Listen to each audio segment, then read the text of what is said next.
Den bolur deyip saymalın işin bitip varlık bileyen İça çandın olmaya şıkkıydı uşağım Sağcam ola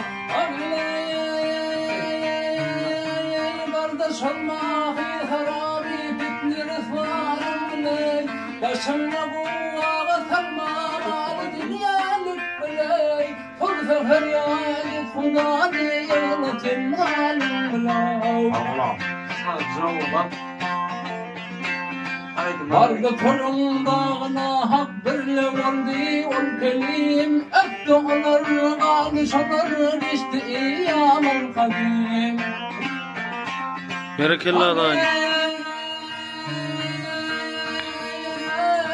Hayır buldu düşür tünceli parça kelim Baktı oyna şehirliydi yıldıza kelim Çöndü elin daim aradaydı şu halimle Canım dayım.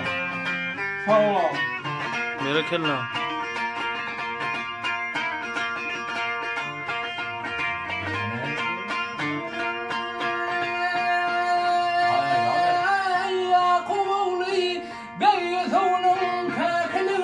Tuttular. Tuttular.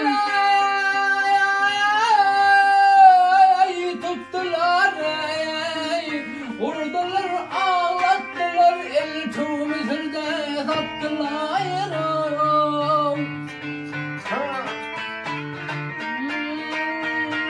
Aynı çayın eli peygamber tenen vurdup yattılar.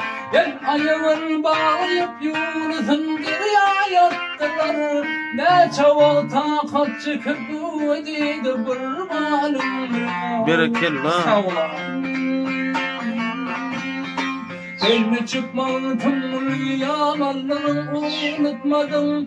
Gâhi gâhi hâbı varlım elini vuruş tutmadım.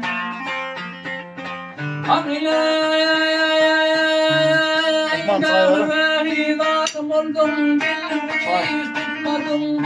Bellerinden kaydı oldum belli vuruş tutmadım.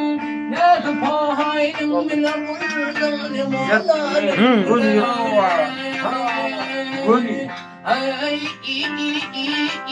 Cana dayım, cana. Ağa Nurcan, ellerine sağlık ağam.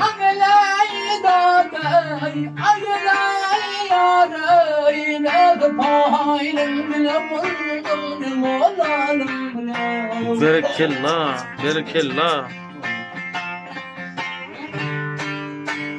Berekella dayı, berekella.